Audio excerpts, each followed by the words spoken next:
pontinho aí dá para pôr o pointer. Se Eu tô apertar a caneta, ele procurando faz o ele. ponto. Aí você vê um negócio vermelho? Tá bom. Estamos vendo. Ó, então hoje a gente vai ter essa aula da Nicole, de droga vasoativa. Nicole é ex-pupila nossa, ex-residente do Paulistano. Hoje é diarista da UTI do HC, do Leandro Taniguchi, e acabou de virar o diarista da Promatre. Acho que esqueci de algum diarismo seu, amiga, que Não, você começou recentemente na sua eu não também. tô dando conta desse. Então, queria agradecer, Nick, muito obrigada. Sempre um prazer te ter aqui e um orgulho, né? Vou deixar você apresentar, tá? Tá bom. Oi, gente. Então, a Nathalie já falou quem eu sou, né? Eu sou a Nicole. Se vocês quiserem interromper, qualquer hora pode interromper. A ideia, as meninas já viram essa aula no passado, mas a ideia é fazer uma aula bem prática sobre droga vasoativa, que eu acho que vocês vão usar bastante aí ao longo da residência, né? Só para a gente poder falar, a gente vai falar um pouco de introdução, que a gente não deve perder muito tempo nisso, um pouco da farmacologia, que é a parte chata, e tentar mostrar um pouco baseado em evidência, nos estudos, da onde vem as coisas que a gente decide nas visitas e como a gente cuida dos doentes, por que a gente faz certas coisas, né? Então, acho que não tem como falar de droga vasoativa sem falar sobre choque, né?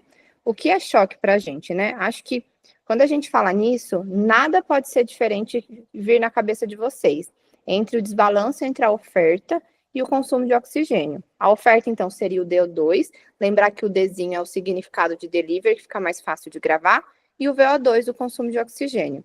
Isso acaba levando uma hipoperfusão tecidual, hipóxia tecidual, e, por fim, acaba levando ao que a gente chama de choque, que vai ter morte celular e toda aquela cascata que a gente conhece do paciente grave, né?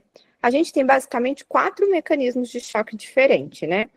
Isso é mais didaticamente falando, mas porque a gente vai ver que eles acabam se misturando um pouco, mas a gente tem 4 mecanismos para ficar mais fácil de entender. Que é o choque distributivo, que eu acho que é o principal choque que a gente vê no dia a dia mesmo, e esse tem que saber de cor salteado. O choque hipovolêmico, o choque cardiogênico e o choque obstrutivo. Aqui a intenção não é explicar exatamente os choques, mas a gente sabe que esses 3 últimos tipos de choque, o hipovolêmico, o cardiogênico e o obstrutivo, em comum eles têm uma diminuição do débito cardíaco. Enquanto o choque distributivo, principalmente inicialmente, ele tem um aumento do débito cardíaco. Então, por que a gente está falando isso? Porque tudo isso vai mudar como a gente acaba tratando o choque e como faz sentido a gente usar as drogas vasoativas para ele. Acho que na aula a gente vai falar muito mais de choque distributivo, principalmente porque é o principal choque que a gente vê no nosso dia a dia.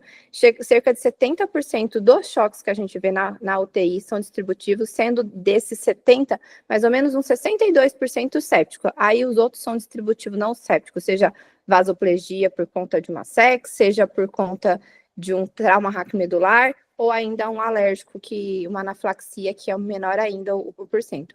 Mas ele é o protótipo bom para a gente entender como a gente usa as drogas vasoativas. A gente sabe que o choque distributivo, ele causa uma vasodilatação periférica muito importante.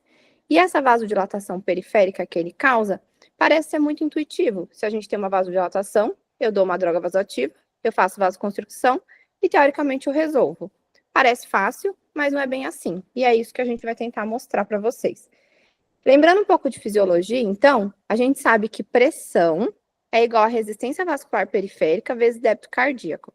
A gente sabe que tem um ponto crítico disso, né? Então, chega um momento que acontece um desbalanço e realmente a pressão do paciente vai cair, né? Mas, se a gente pensar que choque é só hipotensão, parece muito raso. E a gente vai ver isso no beira-leito. A gente tem algumas coisas que nos ajudam a predizer sobre se o paciente está chocado ou não. Isso mostra para a gente que nem todo paciente hipotenso está chocado, depende da patologia dele. Se a gente pensar no paciente cardiopata, 55 de PAM para ele, muitas vezes é excelente. Mas se a gente pensar em outros tipos de pacientes, 55 ele pode não estar nada bem. E é muito difícil a gente correlacionar beira-leito à macrohemodinâmica, que seria PVC, PAM, o débito cardíaco, com a microhemodinâmica, que a gente avaliaria lactato, débito urinário, avaliação de status mental. E uma coisa que eu acho que vale super a pena guardar é Motley. Eu acho que É algo que eu já tinha na minha mente, mas eu acho que trabalhando no HC e assim, vocês vão conhecer no futuro, vendo o professor Marcelo Parque trabalhar, a gente vê que realmente, quando a gente vê um paciente com Motley, talvez preocupe mais a gente do que quando a gente vê um paciente hipotenso. E isso mostra para a gente que a gente não tem uma relação linear entre o que a gente vê no beira-leito, o que a gente vê em exame e tudo isso. Na verdade, eu acho que a gente precisa juntar todos os dados para tentar predizer se o paciente realmente está muito grave e chocado, e se eu tenho que intervir mais rapidamente, ou se dá para esperar um pouquinho. Muitas vezes, vocês vão ver um paciente que não está tão hipotenso assim, mas quando vocês vão examinar ele, talvez o lactato já esteja mais alto, ele já não urina mais direito, já está confuso, e quando vocês olham, eles têm aquele livedo no joelho que começa a se estender raiz de coxa. Esse é um paciente que, com certeza, ele está muito grave e, com certeza, é um paciente que precisa de muita atenção e de agir rápido. Já, às vezes, a gente olha um paciente que não tem nada disso, mas tem uma PAM de 40, mas você vai conversar com a vozinha está respondendo tudo, está bem perfundida, não está gelada. Talvez a gente deva entender melhor essa pressão. E isso é só para mostrar para a gente. Estou falando isso porque a gente vai ver que a gente usa a meta pressórica, mas eu não sei se é meta pressórica que a gente deveria usar, mas a gente não tem nada melhor ainda para usar hoje em dia. A gente não tem um número mágico, né? E tanto a gente usa meta pressórica e que talvez a gente use pensando nisso, porque quando a gente vai estudar e a gente vai fazer análise dos tecidos pós-morte, a gente sabe que cada tecido tem pressão de perfusão crítica diferente. O cérebro tem uma, o rim tem outra, uns são mais sensíveis, outros menos. E quando a gente dá vasopressor, a gente realmente aumenta a pressão média arterial. E isso vai melhorar a pressão de perfusão do tecido. Só que, de um jeito antagônico, quando eu aumento também, eu dou vasopressor, eu aumento o tônus do meu esfíncter paracapilar. E quando isso começa a ficar muito alto, eu vou reduzir o fluxo na microvasculatura. Se eu reduzir isso por muito tempo, talvez não chegue oxigênio de forma adequada e, de alguma maneira, o meu paciente também piore. Então, a gente precisa tentar ter um balanço entre isso tudo. Só que isso não é, parece fácil. Avaliar clinicamente é muito difícil. Né? E qual que é o meu objetivo quando eu dou uma droga vasoativa? Meu objetivo nada mais é, e a gente vai ver e falar isso ao longo de todo o tempo, melhorar o DO2 do paciente, quebrar aquela cascata do desbalanço entre oferta e consumo de oxigênio e tentar voltar para o equilíbrio, né? Para falar de como tudo isso é difícil, eu trouxe 2 artigos que mostram realmente evidência de que é muito difícil a gente avaliar essa macro e microhemodinâmica, que elas não se relacionam como a gente gostaria, né? Então, esse estudo aqui é um estudo prospectivo, o N é pequeno, mas o objetivo ele era medir qual que era o efeito do aumento da PAM no metabolismo do oxigênio e na perfusão dos pacientes em choque séptico. O N, como eu falei, é pequeno, é 10 pacientes. A intervenção, então, ele fazia ficar com pressão de 65, 75 e 85. E a gente vai ver aqui que, apesar de ele ter levado o paciente para 65, 75 e 85, melhorou o débito cardíaco, que a gente poderia pensar que talvez melhorasse a minha oferta de oxigênio, mas quando a gente olhava para a microhemodinâmica do doente, isso não melhorou. E o que melhorou, não melhorou estatisticamente, não foi estatisticamente significante. Aí, a gente fica com aquela pulga atrás da orelha. Então, faz sentido, não faz? Acho que ninguém tem uma resposta certa, e aí traz um outro estudo para bagunçar a cabeça de vocês, que foi o contrário. O N é um prospectivo também de 16 pacientes, e ele fez a mesma coisa, 65, 75, 85. E ele foi lá e aumentou o DO2 desse paciente, dando droga vasoativa, e aí aqui, cada um aconteceu alguma coisa. Teve um subgrupo de pacientes que realmente melhorou a microhemodinâmica, e talvez seja porque esse grupo era um grupo totalmente heterogêneo. O que faz pensar para a gente que talvez tenha pacientes que faça sentido, talvez alguns pacientes já entrou naquele espiral de que talvez a gente não reverta mais isso.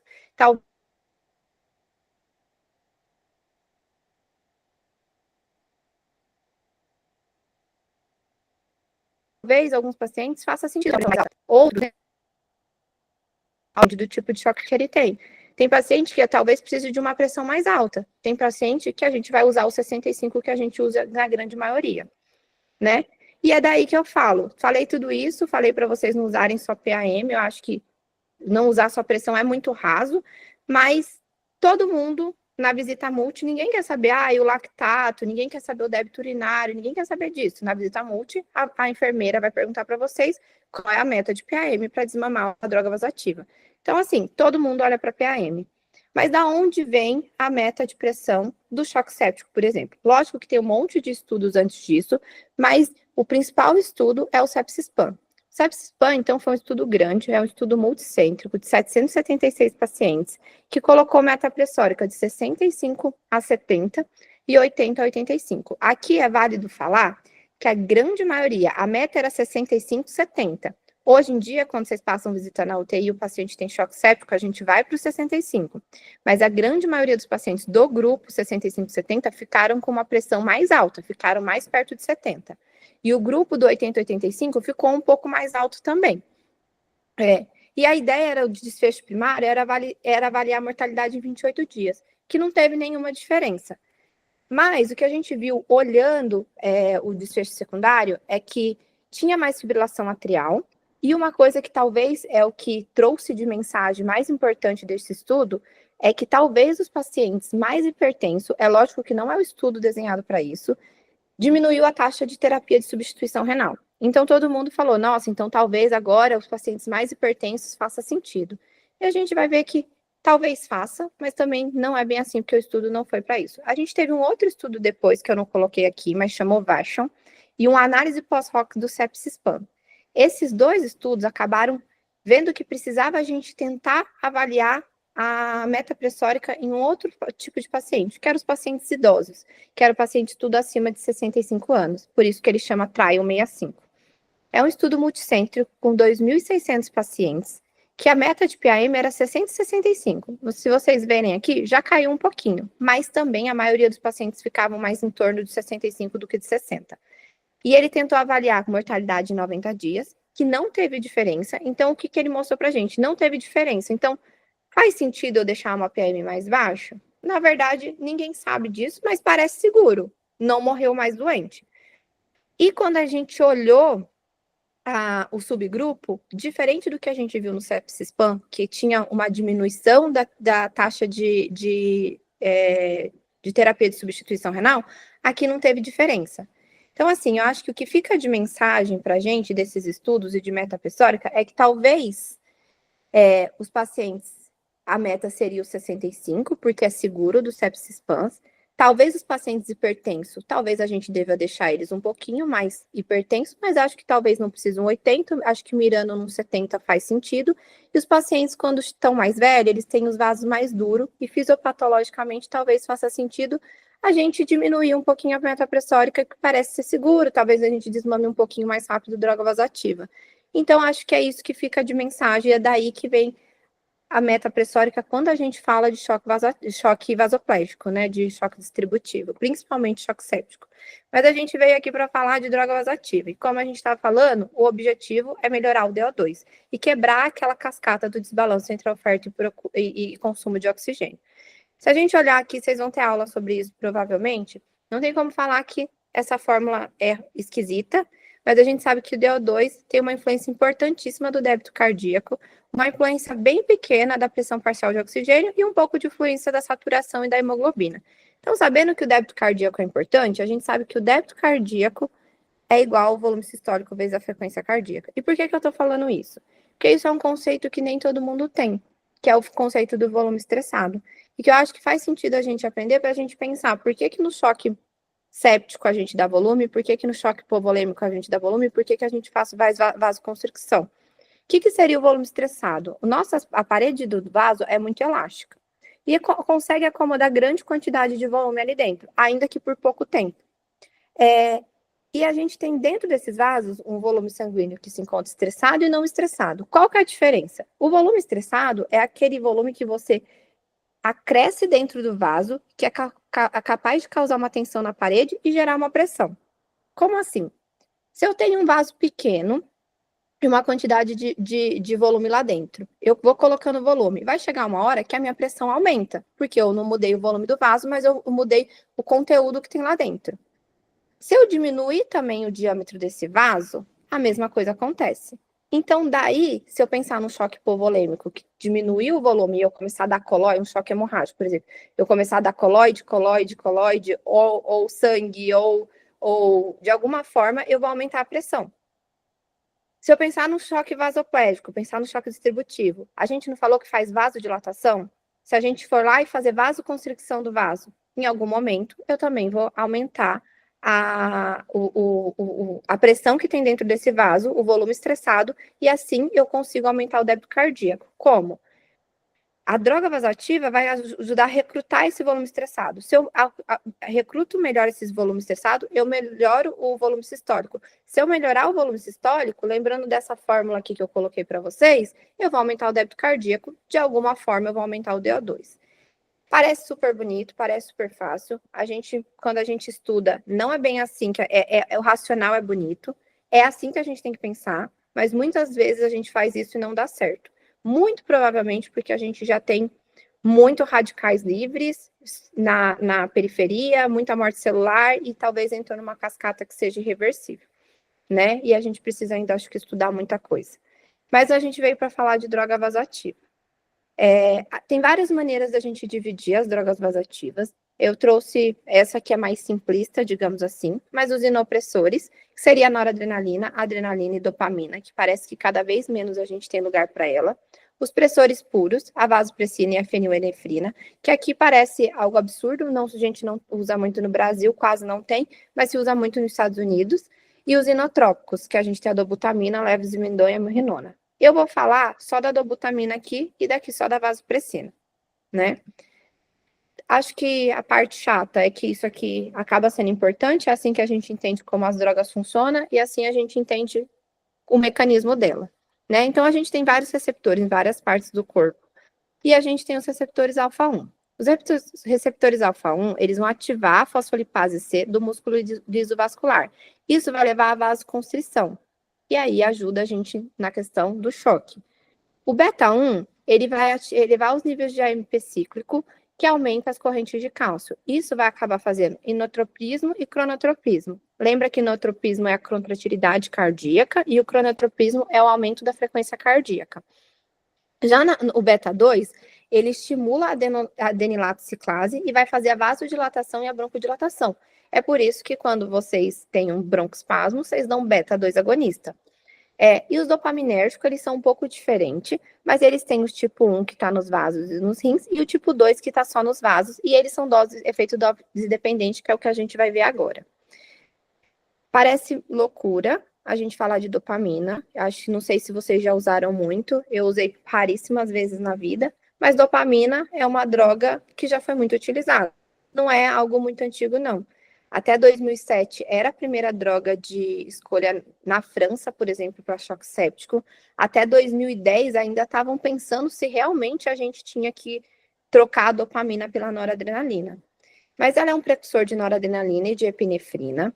Ela tem efeito dose dependente, que a princípio parece ser algo bom, mas a gente vai ver que o intervalo entre a dose não é muito grande.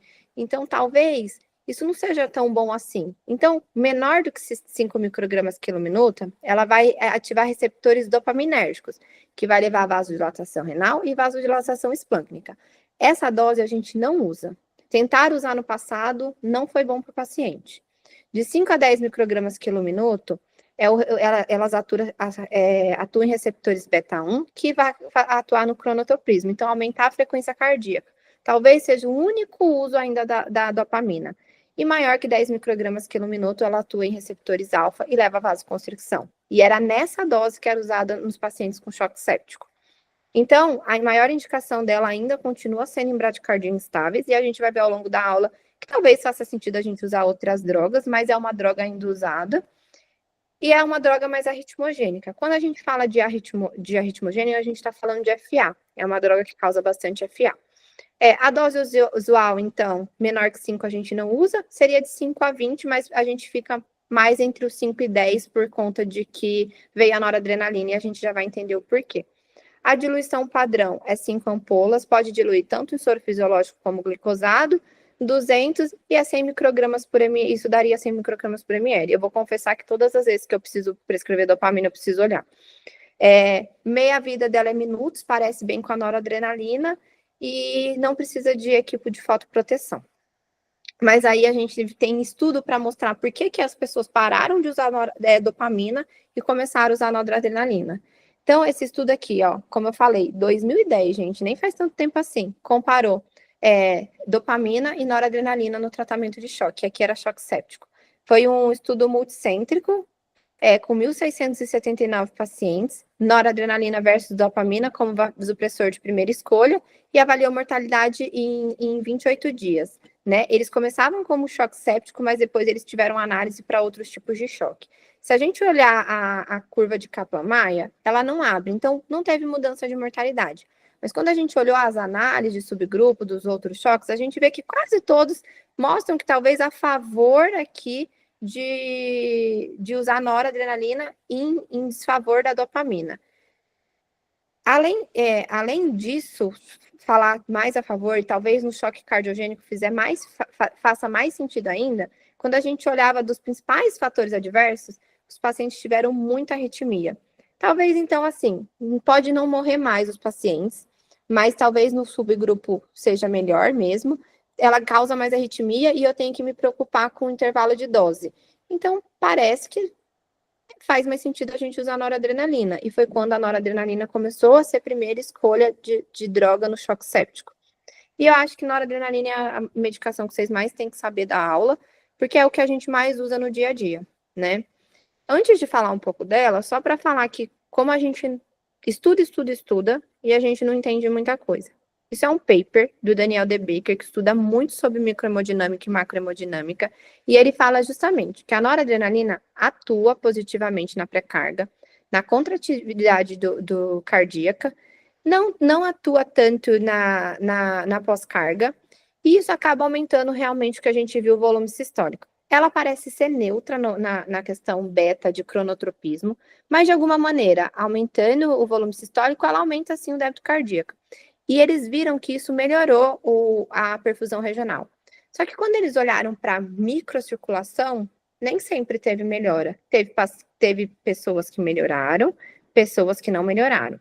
Isso talvez porque os pacientes já tiveram aquelas liberações de radicais livres, dióxido nítrico e muitas coisas que a gente ainda provavelmente nem consegue mensurar, e entrou naquela cascata de que não vai melhorar, independente do que a gente faça. Então, acho que vale a pena só ter isso na cabeça, que a gente tenta fazer as coisas, mas nem sempre o resultado vai ser como a gente gostaria, né? Falando da noradrenalina, então, ela tem efeito alfa-1 fazendo vasoconstricção, efeito beta-1 atuando principalmente no inotropismo. É pequeno o efeito, mas ela dá um inotropismo também. É a primeira droga de escolha no choque séptico. A meia-vida é poucos minutos, 3 a 5 minutos, e isso é importante para a gente saber como a gente sobe e como a gente desce a droga.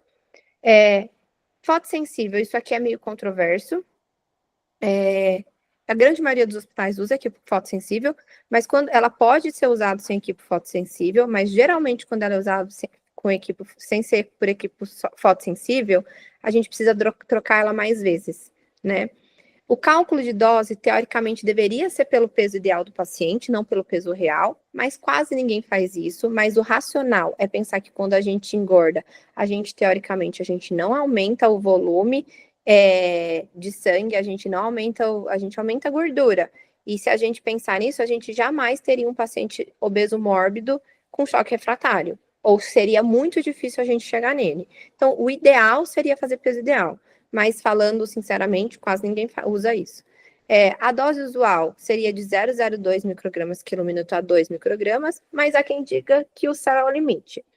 Aqui, o racional, eu acho, para a gente ultrapassar a dose de 2 microgramas por quilo minuto, eu acho que a gente tem que pensar primeiro qual é o paciente, qual é o tipo de choque, se a gente acha que, se a gente tiver alguma ação, vai ser reversível. Se esse paciente ficar com 2 microgramas quilo minuto ou mais por muito tempo, isso não vai ser reversível e talvez seja medida fútil. E eu falo isso só para a gente não ficar aumentando droga vasoativa para o paciente não morrer no nosso plantão. Acho que faz sentido a gente aumentar quando a gente acha que vai reverter, quando chega a doses absurdas. Diluir em soro fisiológico pode diminuir a potência da droga, e a diluição padrão da grande maioria dos hospitais, do paulistano inclusive, é 16 miligramas, que são 4 ampolas em soro glicosado 234, que daria uma concentração de 64 microgramas por ml.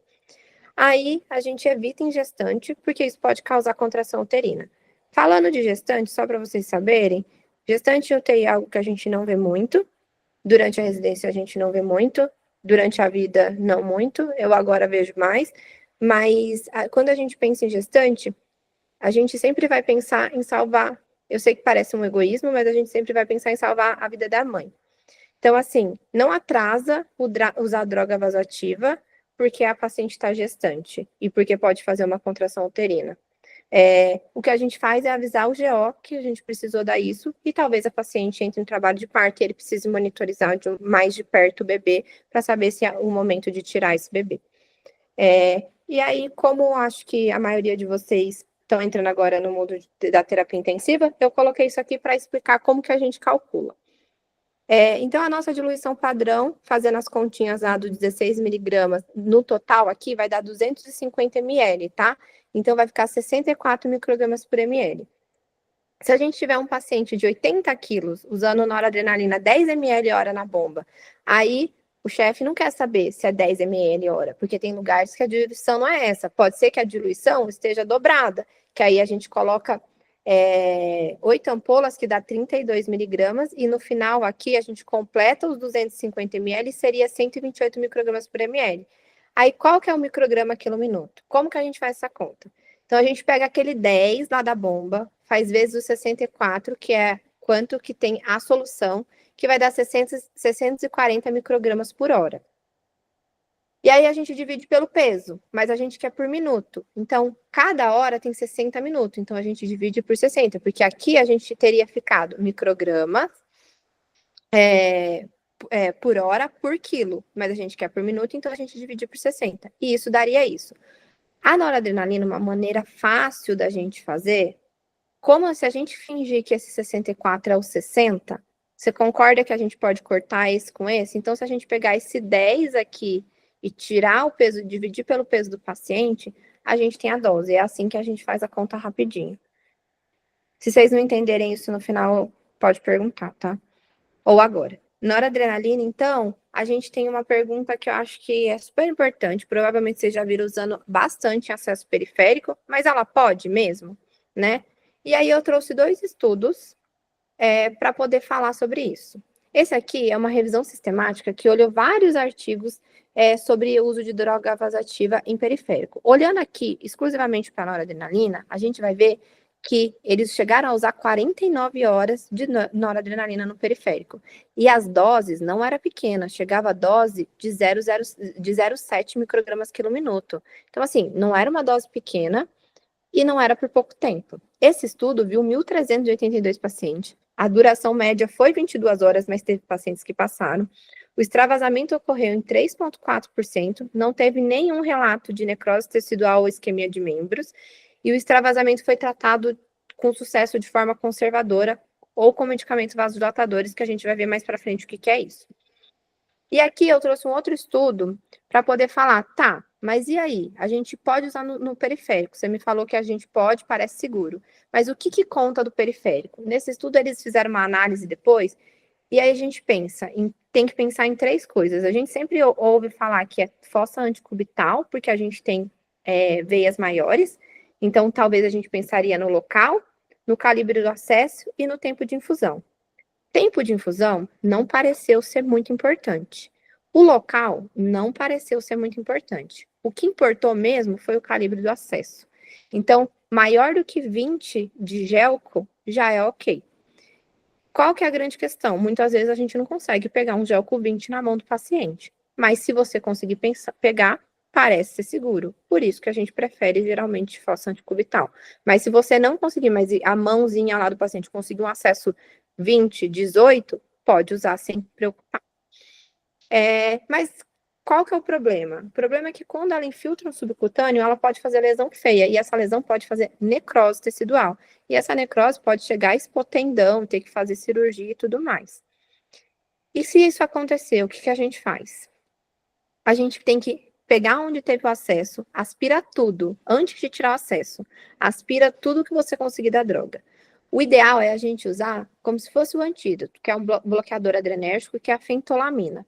A gente dilui 5 a 10 miligramas em 10 a 15 miligramas de soro fisiológico e a gente infiltra a área, igual como se a gente estivesse fazendo uma anestesia regional, assim. O ideal é que isso seja feito em 12 horas, até 12 horas. Quanto mais cedo a gente faz, menos chance a gente tem daquela lesão progredir. Quando a gente aplica essa medicação, a gente causa uma hiperemia local instantânea. Faz tipo um halo vermelho em volta. É a melhor droga, é o que é descrito na literatura. Já usei uma vez, a grande parte das vezes que vocês vão pedir no hospital não tem fentolamina. Tem uma opção, que aí aqui é a medicina das ruas, que é a nitroglicerina, o Tridil. A gente pega o Tridil, pega 1 mlzinho, dilui em soro fisiológico, só que arde. Às vezes precisa fazer anestesia local, porque ele é meio oleoso, então arde. Mas faz o mesmo halo vermelho e segura. Isso aqui não é só para vocês saberem. Ele tem o mesmo efeito vasodilatador, ele não é tão... não tem tanta evidência, mas vou falar que onde eu fiz residência, funciona. Já vi a gente segurar bastante lesão aplicando Tridil. E aí vem a segunda droga, que é a vasopressina. A vasopressina, eu acho que parece loucura, hoje em dia é super disponível, mas ainda assim é uma droga cara. Até pouco tempo atrás não tinha no HC, né? Pouco tempo que eu falo, 2015, 2016, não tinha no HC, por exemplo. Aonde eu fiz meu estágio eletivo não é a segunda droga, porque não tem nos hospitais. Estados Unidos não tem tanto também. Então, assim, é uma droga super usada, mas acho que a gente tem que saber de outras drogas, porque pode ser que um dia não tenha. Ela é uma droga diferentona, ela é um hormônio hipotalâmico que fica armazenado e é liberado pela hipófise. E ele é liberado em resposta, geralmente, do aumento da osmolaridade plasmática ou da diminuição do fluxo sanguíneo e do volume intravascular. Eles atuam nos receptores V1 e vai levar à vasoconstricção dos músculos lisos. E aqui eu chamo a atenção que eles não levam vasoconstricção de leito pulmonar. E é importante a gente ter essa informação na cabeça, que é um dos motivos que a gente usa vasopressina em transplante pulmonar, por exemplo. E eles atuam em receptores V2, que aumenta faz o aumento da resposta às catecolaminas, e a gente vai entender que isso é importante, porque ela ajuda, talvez não, ela ajuda com certeza no desmame da noradrenalina, e acaba inibindo a produção de dióxido nítrico, que causa mais vasodilatação, e ainda ajuda a reabsorver água nos túbulos renais, talvez isso tenha algum fator de importância aí para a terapia de substituição renal nos pacientes chocados. Ela é usada no cenário geralmente de choque refratário, ela não é a primeira droga de escolha. Como eu falei para vocês, usada em pós-operatório de transplante pulmonar, pacientes com hipertensão pulmonar, por elas serem neutra na questão da vasculatura pulmonar, síndrome hepatorrenal, hemorragia digestiva alta varicosa e manejo do potencial doador. No manejo do potencial doador, a gente tem alguns racionais. Um dos racionais é porque talvez ela ajude a controlar o diabetes insípidos, pensando que quando a gente tem lesão no sistema nervoso central, muitas vezes a nossa hipófise não funciona como deveria. Então, talvez ela segure e a gente dê menos desmopressina. Tem pessoas que usam ela antes da noradrenalina, mas a gente, como prática, a gente associa mais rápido, mas geralmente a gente usa na hora mesmo. Mas eu já vi usar começar com vaso antes da nora. E tem um estudo bem pequeno de transplante de pâncreas, que talvez ajudou no tempo de isquemia, mas é um número muito pequeno para a gente falar que realmente tem uma evidência robusta. A dose é uma dose diferente, porque não é miligramas nem microgramas, a gente fala em unidades. É de 0,01 a 0,04. A gente vai ver que a maioria dos estudos chegou a usar até um 0,06, que parece ser seguro, mas a gente acabou ficando com a dose 0,04, porque ela pode fazer uma isquemia mais importante. A meia-vida, diferente da nora, é 10 a 20 minutos, e isso interfere em como a gente vai desmamar a medicação. E os eventos colaterais. O principal, que a gente mais tem medo, é a isquemia mesentérica. Realmente faz isquemia digital, não é incomum você usar vasopressina e os dedinhos ficar pretinho. Diminui o débito cardíaco. Grande maioria dos estudos, a gente usa, tá? Mas a grande maioria dos estudos excluíram pacientes com síndrome coronariana de vasopressina, excluíram pacientes com síndrome coronariana aguda e disfunção ventricular esquerda grave. e pode levar a uma hiponatremia. E a gente aqui, não, eu já vi usar, mas a gente não deve usar em acesso venoso periférico, porque ela pode fazer, assim como a noradrenalina, necrose, e a gente não tem antídoto para dar aqui, tá?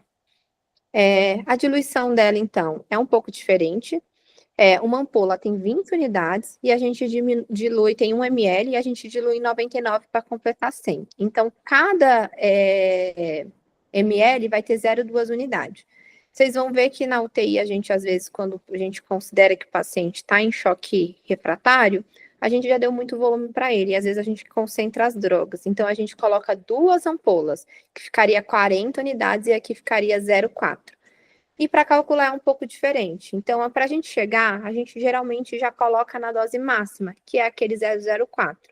E é os 12 ml horas, né? Por quê? 12 ml vezes 0,2 dividido por 60 minutos é o 0,04 unidade por minuto. Se a gente dobrar a concentração, então a dose máxima é o 6 ml hora. E tá, mas a gente, então, surgiu uma nova droga, vasopressina, noradrenalina, o que é melhor a gente dar? A gente tem alguns estudos grandes, e eu trouxe 2 dos mais importantes, que é o VAST e o VANISH. A gente vai falar um pouquinho do VAST. O VAST, então, ele teve a população de 778 pacientes com choque séptico, que usava noradrenalina 5 microgramas por minuto ou mais. A intervenção era noradrenalina apenas, então é melhor eu só usar uma droga vasoativa ou eu associar uma outra droga vasoativa, que seria a vasopressina, numa dose baixa. Se vocês verem nesse estudo, eles acabaram usando uma dose menor do que a gente usa hoje em dia. O desfecho primário era mortalidade em 28 dias. Quando a gente olha a curva, talvez a gente não tivesse realmente uma diminuição de mortalidade. Mas o que mais importante que a gente foi ver desse estudo VAST, que motivou até outros estudos, foi as análises secundárias. Que a vasopressina e todos os estudos de vasopressina, quando compara com o uso de noradrenalina, todos foi poupador de noradrenalina. Talvez, será que a gente não pode usar doses maiores? E a gente vai ver que os próximos a gente vai usar. E será que a gente não tem um benefício renal no uso da vasopressina? E foi isso que a gente acabou ficando com uma pulga atrás da orelha, e aí veio o VANISH, que surgiu de uma análise pós-hoc do VASH, justamente no racional de que a vasopressina, ela faz uma vasoconstricção seletiva da arteríola eferente renal, e talvez ela aumente a filtração ali e diminuísse, talvez, a terapia de substituição renal. Então, o objetivo era justamente avaliar o desfecho renal no uso precoce de vasopressina versus pacientes com uso de noradrenalina em pacientes com choque séptico. Foram 409 pacientes e foi um estudo 2:2. Eles acabaram resolvendo olhar também para hidrocortisona, que a gente vai ver que não influenciou em muita coisa, né? A intervenção, então, um grupo era vasopressina, hidrocortisona, vasopressina e placebo, noradrenalina e hidrocortisona, noradrenalina e placebo. As doses de vasopressina aqui, e até a dose que eu falei para vocês que foi vista segura, que era o 0,06 unidade por minuto. E dose de droga de noradrenalina era até 12 microgramas por minuto. O desfecho primário, diferente de mortalidade, era ver dias livres de disfunção renal. Quando a gente olha aqui, a gente vai olhar aqui a mortalidade em 28 dias, realmente não mudou nada.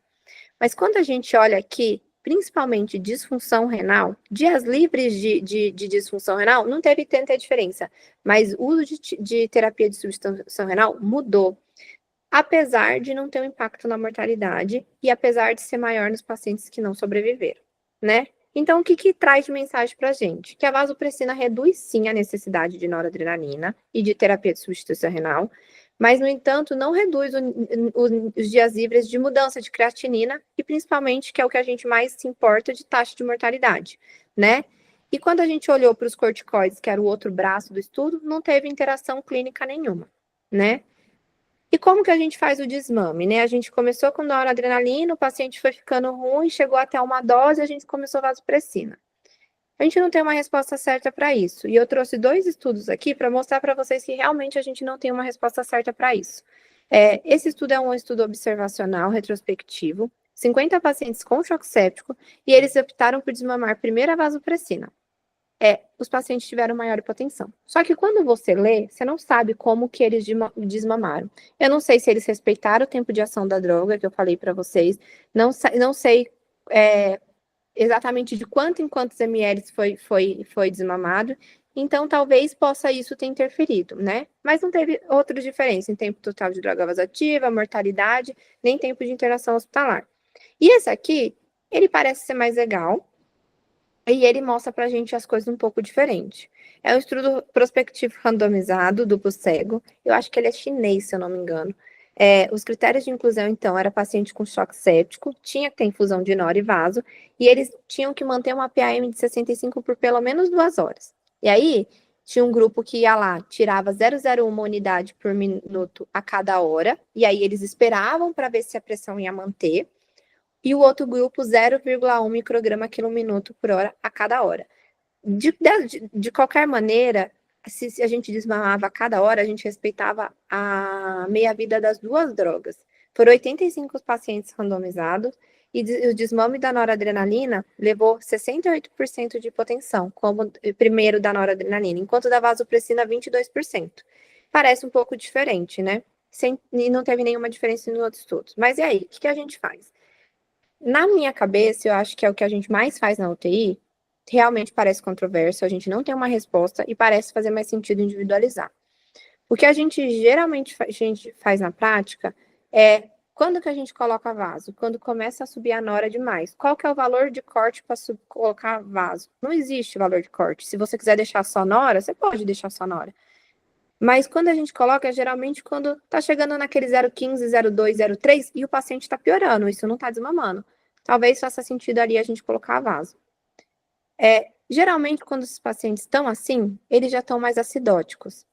Noradrenalina não funciona direito em meio ácido. Então, a vasopressina, ela não tem tanta interação com isso. Então, talvez faça sentido nesse momento. Talvez ela, por ajudar ali no efeito catecolamínérgico das drogas, talvez faça sentido também. Talvez ela diminui a quantidade de NO, também talvez faça sentido. Então, é a hora que a gente coloca. Geralmente, a gente começa desmamando a noradrenalina até ela chegar naquele, mais ou menos, quando a gente colocou a vaso. E aí a gente começa a desmamar a vaso. Mas eu acho que o mais importante é que a nora vocês podem desmamar a cada 5 minutos, vai lá, diminui um pouco, dá uma esperada de uns 10, 15, 30 minutos. A vaso espera bastante, porque se vocês desmamarem rápido, vai parecer que tá tudo bem. Dali 1 hora, o paciente fica hipotenso de novo. E muito provavelmente é porque a gente não respeitou a meia-vida da droga. O que a gente geralmente faz é isso, mas eu acho que vale a pena pensar também. Se o paciente é um potencial doador, se você tem que pensar em disfunção ventricular direita, se ele tem algum componente pulmonar, que talvez faça sentido aí a gente deixar um pouco mais a vasopressina. Eu estava conversando esses dias com o professor Marcelo sobre isso, e ele me falou que hoje ele ainda tem uma mania do passado. Como vasopressina no HC tinha que colocar alto custo, porque era muito caro e não era disponível para todo mundo, ele sempre tirava a vaso primeiro, porque a nora primeiro, porque aí ele deixava vaso, porque era alto custo e ia ser difícil conseguir de novo, entendeu? Então bate por tudo isso, eu acho. E aí a gente vai falar da adrenalina, que parece que virou uma droga que a gente não usa mais, apesar dela ter muita utilidade. Muitas vezes é só a droga do desespero mesmo também, né? Ela é uma agonista catecolaminérgico não seletivo, então ela tem efeito alfa e tem efeito beta. E quando aqui eu falo beta, diferente da noradrenalina, que ela atua mais no inotropismo, ela atua bastante no cronotropismo, por isso que faz bastante arritmia. É a primeira escolha de droga no choque anafilático e na parada cardíaca, né? E as outras indicações, eu acho que é choque refratário. Se a gente tem uma disfunção miocárdica no choque séptico, às vezes faz sentido. Talvez ela faça sentido na bradicardia instável. Talvez você tenha um paciente com choque séptico que está fazendo 40 de frequência cardíaca, 30 de frequência cardíaca, você quer aumentar a pressão e aumentar a frequência, talvez faça sentido usar mais ela do que a noradrenalina. E disfunção ventricular direita, porque ela dá um pouquinho de tudo que a gente precisa no ventrículo direito. Efeitos colaterais, ela aumenta o lactato, então sempre que a gente usa adrenalina, a gente vai ter um aumento do lactato e não isso diretamente vai estar repercutindo em piora da microhemodinâmica, faz mais taquiarritmias, a que faz principalmente FA, mas pode fazer todas as taquiarritmias, faz mais isquemia, diminui o fluxo sanguíneo esplâncnico e uma coisa muito importante, principalmente nas primeiras horas que a gente usa, faz bastante desglicemia, então a gente precisa ficar de olho nisso. A meia-vida é mais ou menos igual da Nora, é de 3 a 5 minutos. A dose, aqui é um pouco controversa, tem gente que fala de 1 a 10 microgramas, tem alguns lugares que fala de 1 a 20 microgramas quilom-minuto. Diluição padrão, geralmente são 6 ampolas em 100 ml de soro glicosado, que vai dar uma concentração de 6 microgramas por ml. Também é fotossensível e ela pode ser usada em acesso periférico, né? Lógico que a gente não vai deixar muito tempo no acesso periférico também. Aqui eu trouxe um estudo de comparação da noradrenalina com a adrenalina nos pacientes. Foi um estudo multicêntrico. Esse estudo eu acho que é do grupo CAT, se eu não me engano. Foram 280 pacientes e eles usaram nora vezes adrena, tentando, o intuito dele, o objetivo era chegar numa PAM, qual que era melhor para chegar numa PAM de 70 em quanto tempo, sabe?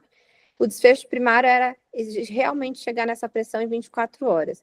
E o desfecho secundário era a mortalidade de 28 e 90 dias.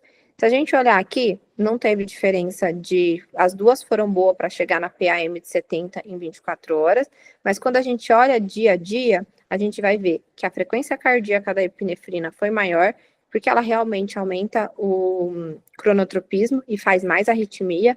O lactato aumentou, que talvez a gente possa perder um pouquinho de um parâmetro que a gente pode olhar para saber se o paciente está melhorando ou não, e os pacientes usaram mais insulina porque ficaram mais desglicêmicos.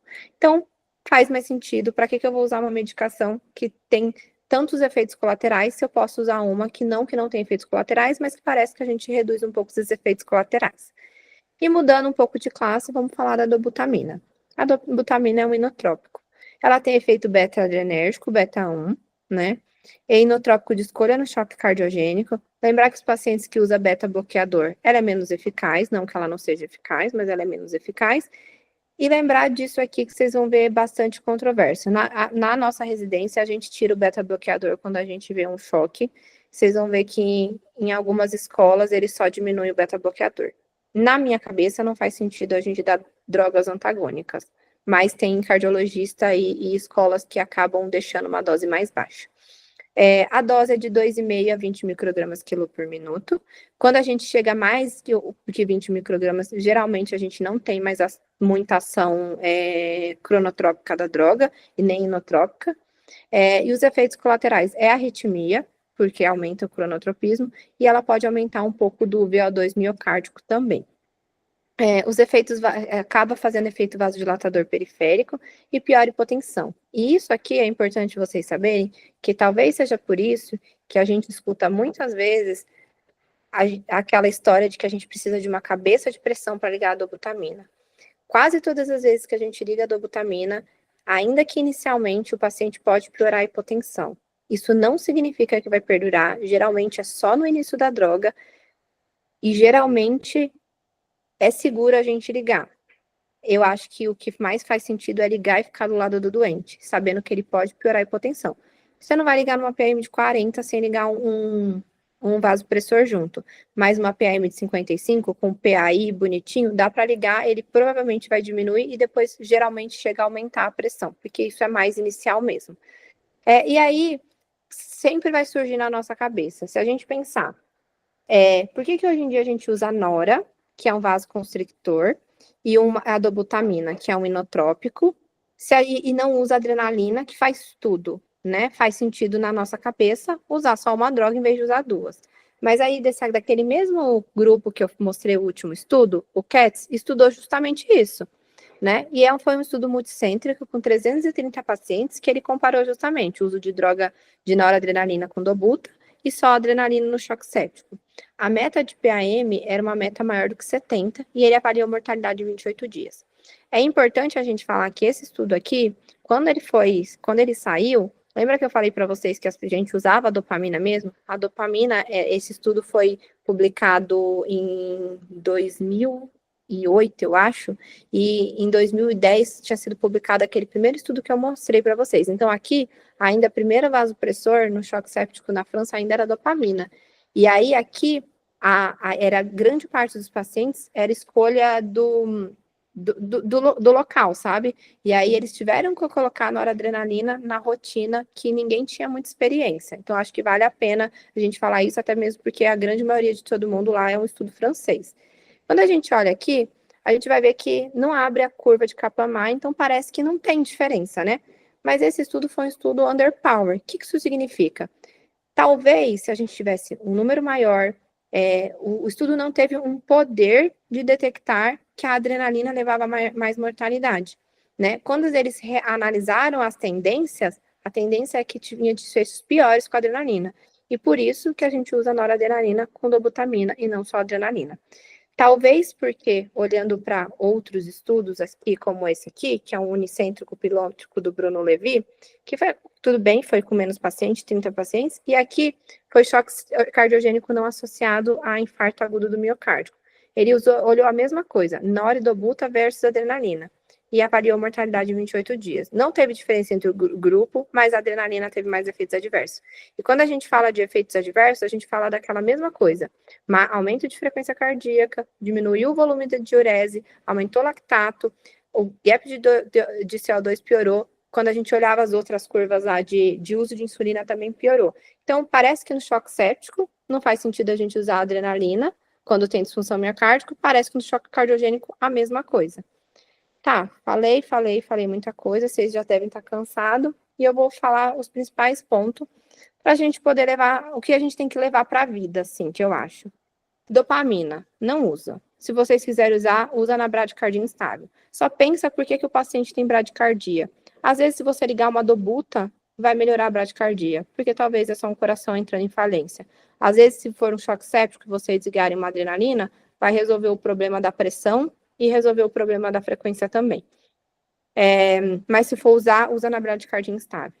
Noradrenalina é a primeira escolha do choque séptico. Pode iniciar no acesso venoso, desde que seja calibroso, mas faça uma boa prática médica. Faça um central assim que possível. Adrenalina é a escolha no choque anafilático, e vocês vão usar na parada cardíaca também. A escolha do segundo vasopressor, eu acho que a gente tem que atentar para a função miocárdica e atentar para o que o nosso doente tem. Se for um choque séptico, tem redução do débito cardíaco e da frequência, pensar em adrenalina. Se for vasopressina, a vasopressina para choque refratário, o efeito colateral de Oi? Vasopressina para poupar dose de noradrenalina, atentar para os efeitos colaterais, e o desmame eu acho que a gente tem que sempre individualizar. Eu acho que é isso.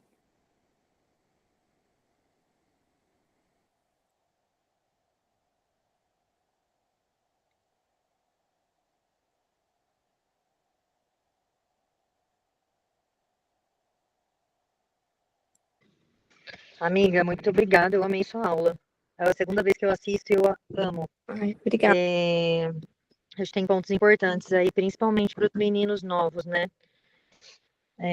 Acho que De sim. falar o Se cálculo quiser da perguntar, a gente dose, pode da perguntar. Se eu não PANM, de souber, entender também a meta pressórica, que eu acho que é uma das coisas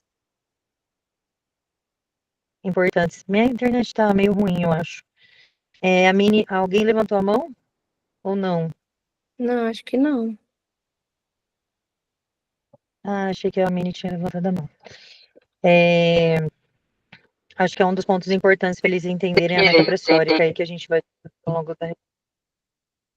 Fala, Você Mini. levantou sem querer, né? Sem querer.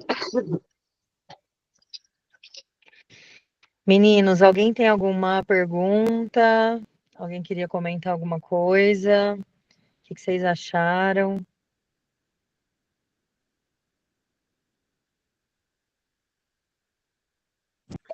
Eu gostei muito, a minha R mais maravilhosa já tinha dado uma adiantada hoje nos quesitos mais importantes.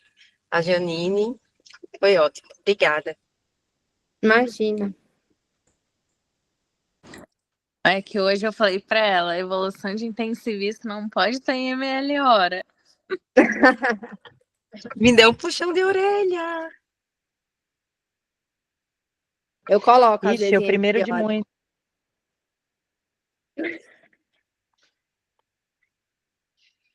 Bia ia falar alguma coisa? Eu ia elogiar a aula, muito boa, muito didática.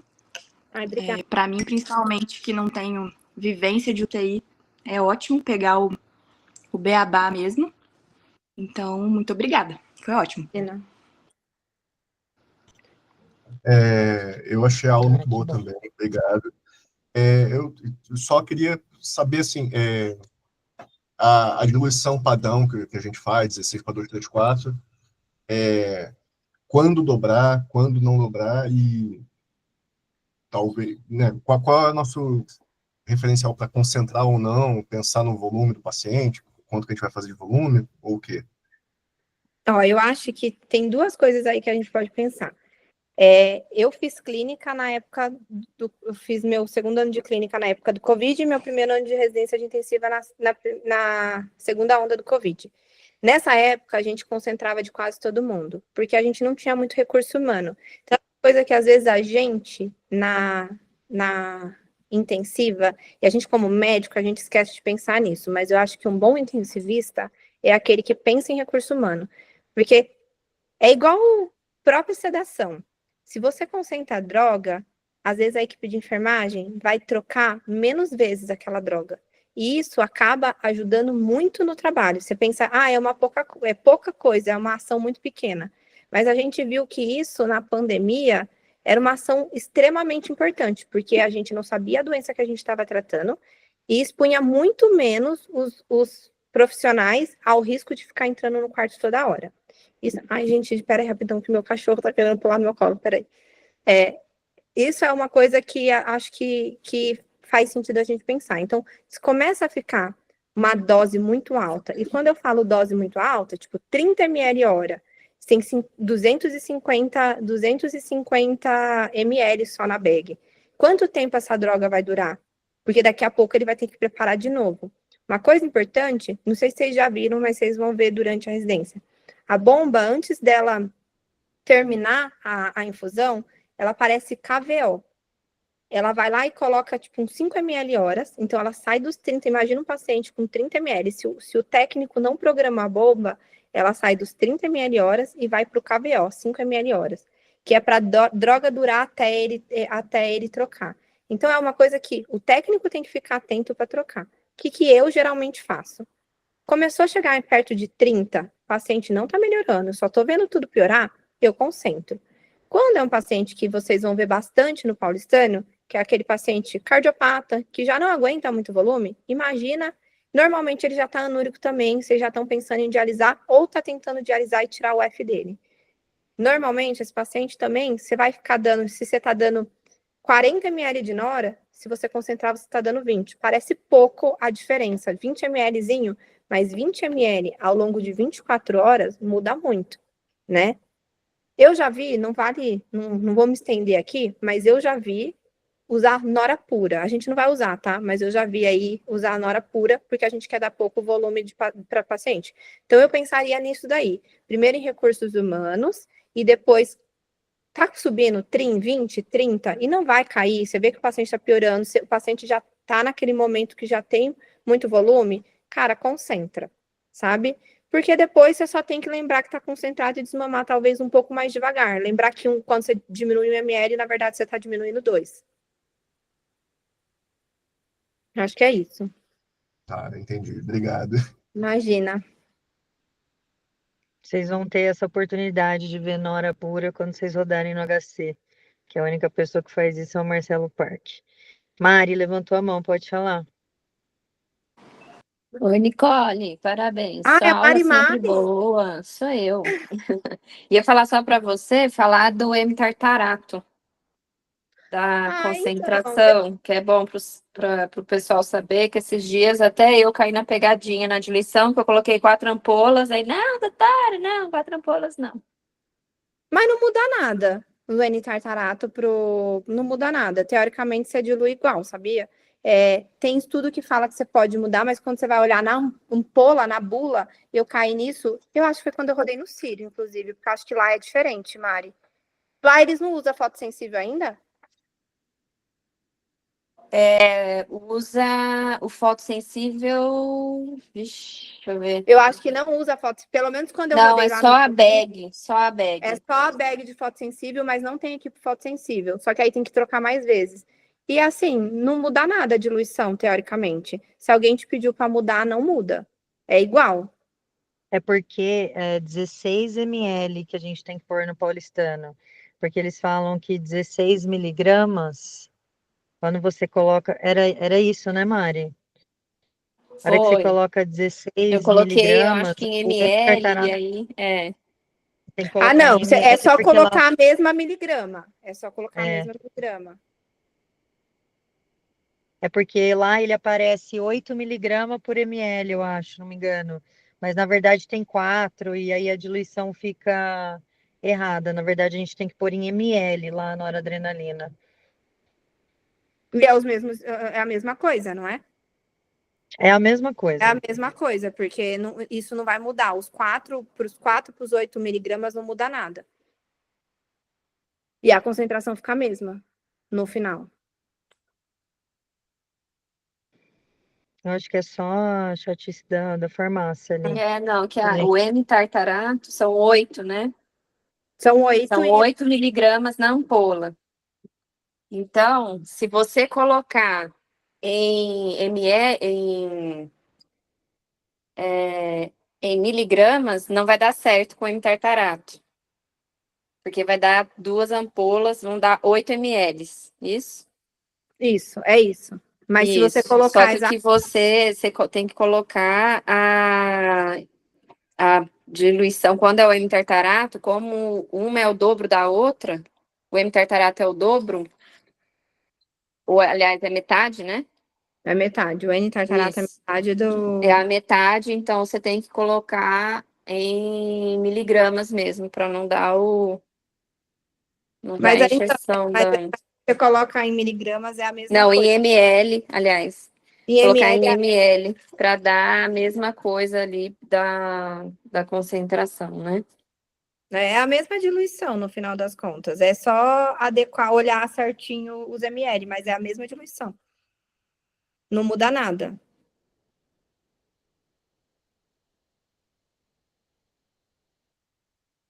É porque é isso. Acho que o M era 8 miligramas por ml, não é, Mari?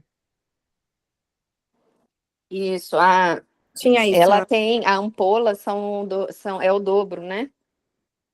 É, porque se a A gente gente fizer tem a 8 Nora vezes. a Nora é 1 por ml e o M é 2 por ml, se não me engano. Acho que a gente pega certinho lá como é no paulistano para falar para os meninos, porque eu não lembro de É, cabeça. O Eu sei que a gente. M-tartarato é 8 miligramas em 4 ml, não é? isso, é 2 miligramas por ml, né? Isso. Isso. Só E o que a outro é 4 diluição, miligramas por ml. o que eu quero dizer é que o efeito, a dose é a mesma. Mesma. Só que aí, porque vão falar para eles, foi o que me falaram no dia, eu falei, como assim? Não estou entendendo. Falaram que o dobro uma é o dobro do efeito da outra. Falei, não, mas a Não, dose é a mesma. a dose é a mesma. Então tem que ter cuidado na hora de A colocar o que Janine eu me coloquei em falou. ml, A Janine me na falou hora. isso hoje, É, em relação aos mls, né? Porque ela disse isso. que vem. 1 ml é tipo inativo. Se for colocar em ml lá no sistema, aí tem que atentar para isso. Isso. Quando você coloca em ml, vai dar esse problema aí. Então tem que botar a dose mesmo lá no paulistano, porque às vezes muda o M-tartarato para o. É só o princípio ativo. Na verdade, é o veículo que ela é disponível. Exato. O princípio ativo é o mesmo, é a É a norepinefrina. nora. Mas Só o que o veículo veículo é dela, diferente. ela dilui menos ou mais a nora.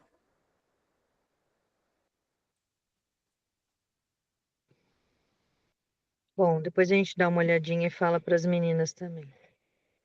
Pessoal, acho que é isso, né? Alguém mais quer falar alguma coisa, fazer alguma pergunta?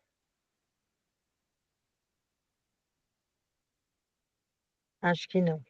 Então tá bom, Nick, mais Estudem uma vez. grávidas. Não, pelo amor de Deus, não vem com esse papinho. Não, agora eu tô sabendo tudo de grávidas na UTI. Agora você vai ter que fazer uma aula pra gente de gestantes, você já sabe, né? Isso! Vai ter que ensinar. Que Por Gente, a gente favor! 80. Ai, gente, meu cachorro. Eu só sei 85, dar a mão para ela e rezar junto com ela. É isso que eu sei fazer. 85 de diastólica, tá todo mundo correndo na UTI. É incrível. Eu tô É, amiga. chateada que o cachorro só apareceu agora. Não, ele tá aqui faz horas querendo pular, eu só deixei ele subir agora. Eu vou parar aqui a gravação. Então tá bom.